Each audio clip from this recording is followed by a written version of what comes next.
नमस्कार आप सभी को। और ये जो बैलेंस ऑफ पेमेंट आज का टॉपिक जो मैं आपको बता रहा हूँ, ये बैलेंस ऑफ पेमेंट इकोनॉमिक्स से रिलेटेड है। और इसमें मैं ज़्यादा डीपली नहीं जाऊँगा, ओवरव्यू में आपको एक बताऊँगा कि किस तरीके से बैलेंस ऑफ पेमेंट होता है, क्या ये काम करता है, इसके पर्पसेस क्या हैं और क्यों किसी कंट्री के लिए ये इम्पोर्टेंट है। तो अगर हम बैलेंस ऑफ पेमेंट के किसी कंट्री वेब पे जाने से पहले हम ये देखें कि मान के चलो कोई भी दुकानदार अपने पास एक ना एक बही खाता, यानी कि उसको हम कहेंगे एक एक कॉपी रखता है और उसमें सारी चीज़ें देखता है कि उसके इनपुट्स और आउटपुट्स कैसे थे, यानी कि कितना वो उस माल मंगा रहा है और कितना पैसा उसका जा रहा है, या फिर वो माल जितना मंगा रहा है उतना उसका बिक भी रहा है कि नहीं। ये सारी चीज़ों को वो देखते हुए एक बैलेंस शीट बनाता है। तो बैलेंस ऑफ पेमेंट इसी तरीके से वर्क करता है। सभी लोग अपना घर पे और middle class family balance sheet balance of payment use करती है। रीज़न क्या है कि हमने महीने भर में कितना खर्चा किया, हमारा कितना इनकम हुआ, उसके थ्रू हमारा खर्चा हुआ कि नहीं हुआ, हमने कहीं ज़्यादा खर्चा तो नहीं कर दिया। ये सारी चीज़ों को हम देखते हैं। बट अगर हम कंट्री या किसी कंट्री के वे पे देखें, तो अगर उसकी हम डेफिनेशन को देखें, तो कोई देश है वो किसी अन्य देश के साथ अपनी इकोनॉमिक ट्रांजैक्शंस, यानी कि अपनी आर्थिक हस्तांतरण एक वर्ष में कैसा रखता है, वो सारी चीज़ों को हम बैलेंस ऑफ पेमेंट में देखते हैं। और ये सारी चीज़ें सिर्फ एक साल के अंदर होनी चाहिए, ये नहीं कि हम 5 साल के बाद वाला बैलेंस ऑफ पेमेंट देख रहे हैं, नहीं। एक साल के अंदर हमने इकोनॉमिकली ट्रांजैक्शंस कितने किए हैं किसी कंट्री के साथ, ये सारी चीज़ें बैलेंस ऑफ पेमेंट में बताएगा। और यही बैलेंस ऑफ पेमेंट इंडिकेट करेगा कि जो हमारा ट्रेड है, ओके, ये जो हमारा जो ट्रेड है वो सरप्लस है या डेफिसिट है। अब सरप्लस यानी कि हमें लाभ हो रहा है कि हानि हो रही है, इस साल हमें कितना लाभ हुआ, अगले साल हमें कितनी हानि हुई। ये सारी चीज़ों को बैलेंस ऑफ पेमेंट के थ्रू हम देखते हैं। अब हम कैसे पता लगा सकते हैं जेन्युइनली एकदम पॉइंट पर कि हमारे प्रॉफिट हो रहा है, हमारा सरप्लस हो रहा है कि डेफिसिट हो रहा है। तो देखते हैं कि अगर हम एक्सपोर्ट ज़्यादा है हमारा इंपोर्ट से, अगर एक्सपोर्ट हमारा, ये वाला पॉइंट आप देखेंगे कि अगर हमारा एक्सपोर्ट ज़्यादा है इंपोर्ट से, तो ट्रेड हमारा क्या होगा, सरप्लस होगा, यानी कि जो हमारा व्यापार कैसा है, अधिशेष है। बिल्कुल क्लियर है। हम अपने बने बने सामान को ज़्यादा से ज़्यादा बाहर की भेज रहे हैं, बेच रहे हैं, और बाहर से हम सामान कम मंगा रहे हैं। मतलब कि जो कच्चा माल, रॉ मटेरियल और जो भी सारी चीज़ें हैं वो हम अपने ही कंट्री में सारी चीज़ें मिल जा रही है, और उसको हम फुलफिल फाइनल प्रोडक्ट बना करके किसी कंट्री में बेच दे रहे हैं, तो वो क्या होगा, ट्रेड सरप्लस कहलाएगा। फिर देन सेकंड पॉइंट, अगर इंपोर्ट एक्सीड्स है, इंपोर्ट को एक्सीड करेंगे, जैसे कि इंपोर्ट क्या है, कम है, ओके, इंपोर्ट अगर कम है और एक्सपोर्ट ज़्यादा है, इंपोर्ट एक्सीड है, यानी कि इंपोर्ट हमारा ज़्यादा है और एक्सपोर्ट कम है। हम ज़्यादा से ज़्यादा सामान बाहर से मंगा रहे हैं, दूसरे देशों से मंगा रहे हैं। जैसे कि इंडिया जो है वो ऑयल, कच्चा तेल, क्रूड ऑयल, ये सब ज़्यादा मंगाता है बाहर से। ओके, तो यहाँ पर क्या हो रहा है कि अगर कोई देश ज़्यादा से ज़्यादा सामान दूसरे देशों से मंगाता है पर अपने यहाँ से बहुत कम ही सामान को वो एक्सपोर्ट करता है, तो स्वाभाविक सी बात है उसका जो ट्रेड है वो डेफिसिट में चला जाएगा, यानी कि उसका जो व्यापार है वो घाटे में चला जाएगा, व्यापार उसका घाटा हो जाएगा। ये दोनों पॉइंट आपको क्लियर हो जाना चाहिए कि बैलेंस ऑफ पेमेंट किस तरीके से वर्क कर रहा है, हमको क्या बता रहा है, कैसे लाभ होगा, कैसे हानि हो रही है व्यापार में, ये दोनों चीज़ हमको बता रही है। तो फिर ये हो गया। अब इसके पर्पस क्या है कैलकुलेशन के बीओपी, हम क्यों बीओपी यूज़ करते हैं, बैलेंस ऑफ पेमेंट को कैलकुलेट करते हैं हम, क्या कारण है, इसके रीजंस क्या हैं। तो पहली चीज़ तो किसी भी कंट्री के फाइनेंशियल एंड इकोनॉमिक स्टेटस को वो बताता है, क्लियर है। कोई कंट्री कितना सामान दूसरे देशों से मंगा रही है, कितना सामान दूसरे देशों से ले रही है, या फिर हम कितना सामान अपने देश से दूसरे देश में भेज रहे हैं, ये सारी इकोनॉमिक स्टेटस, फाइनेंशियल स्टेटस, ये सारी चीज़ें ये बीओपी ही बताता है। सेकंड चीज़ कि ये इंडिकेटर है।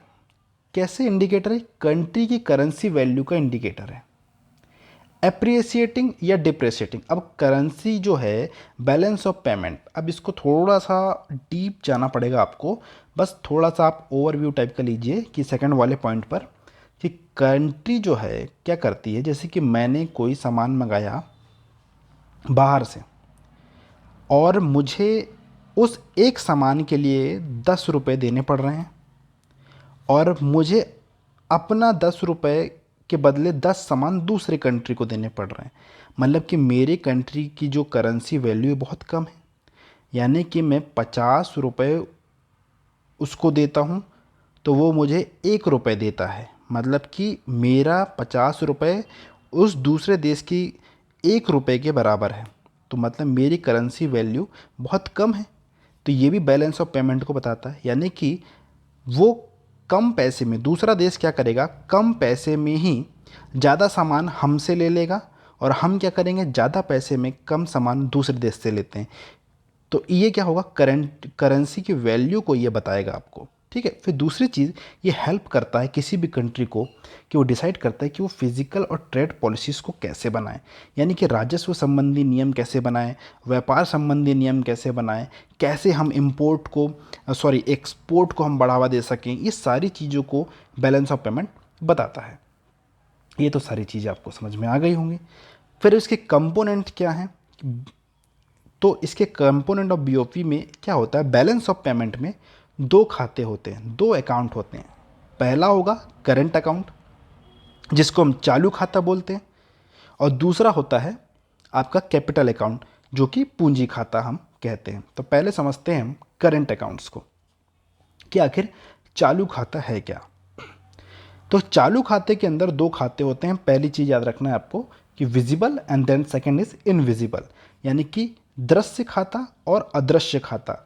अब ये दृश्य और अदृश्य खाता थोड़ा सा आपको डिफरेंस इसमें है, क्रिएट करेगा। कैसे है कि दृश्य खाता में हम क्या करते हैं कि ऐसी वस्तुएं जिसे हम देख सकते हैं, ऐसी वस्तुओं को हम क्या करते हैं, आदान प्रदान होता है। जैसे कि car, crude oils, mobile, computers हो गए, गोल्ड हो गए, ये सब क्या हो गए, विजिबल्स अकाउंट्स में आते हैं, दृश्य खाते में आते हैं। फिर है अदृश्य खाता जिसे हम नहीं देख सकते। अब वो अदृश्य खाता कौन कौन सी चीज़ें, अभी अपन पे करंट अकाउंट पर फोकस कर रहे हैं। ओके, तो करंट अकाउंट में हमने विजिबल अकाउंट्स को देख लिया है, अब देख रहे हैं हम इनविजिबल अकाउंट्स को। तो सर्विसेज, इनकम और ट्रांसफ़र। अब सर्विसेज आप देख नहीं सकते ना, अगर मैं आपको अभी पढ़ा रहा हूँ तो मतलब मैं आपको सर्विसेज दे रहा हूँ और कुछ नहीं, और उस सर्विसेज के बदले आप मुझे इनकम प्रोवाइड कर रहे हैं। मतलब कि अगर आप अभी अमेरिका में भी पढ़ रहे होंगे बैठ करके मुझे, तो मैं आपको सर्विसेज दे रहा हूँ, वहाँ से मुझे पैसा मेरे अकाउंट में आ जाएगा। तो ये हो जाएगा इनविजिबल अकाउंट में जाएगा ये पैसा, करंट अकाउंट के इनविजिबल अकाउंट में पैसा चला जाएगा। फिर है इनकम्स। इनकम में प्रॉफिट हो सकता है, इंटरेस्ट हो सकता है, डिविडेंड हो सकता है। फिर है ट्रांसफ़र। अब जैसे कि मैं अमेरिका में जॉब कर रहा हूँ, वहाँ से मैं अपना रेमिटेंस अपने घर वालों को भेजता हूँ। ओके, मैं अमेरिका से इधर किसी कंपनी को डोनेशन दे देता हूँ, किसी इंस्टीट्यूट को डोनेशन कर देता हूँ, और यहाँ से अमेरिका से ही मैं किसी अपनी वाइफ को, अपनी गर्लफ्रेंड को, किसी को भी मैं गिफ्ट दे देता हूँ। ये ट्रांसफ़र्स में, ये सब किस में आएंगे, करंट अकाउंट के इनविजिबल अकाउंट्स में। क्लियर है ये दोनों चीज़ें। अब आते हैं नेक्स्ट इज़ कैपिटल अकाउंट कि what is the capital account.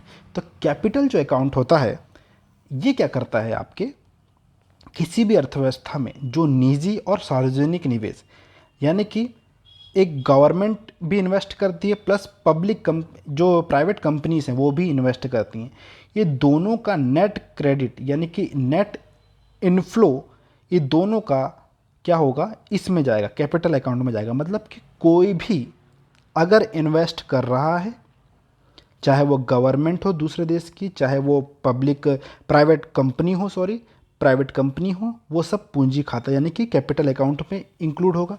Second चीज़ कि अगर कोई एक्सटर्नल बोरोइंग हो रही है, यानी कि कोई यानी कि कोई उधार दे रहा है, कोई इंस्टीट्यूशन यानी कि आईएमएफ हो गए, वर्ल्ड बैंक हो गई, कोई भी हो, वो जो हमें अकाउंट में जो पैसा दे रहा है, तो वो क्या कर रहे हैं, वो भी कैपिटल अकाउंट के एक्सटर्नल बोरोइंग में चला जाएगा। ओके, ये सारी चीज़ें आप देखेंगे।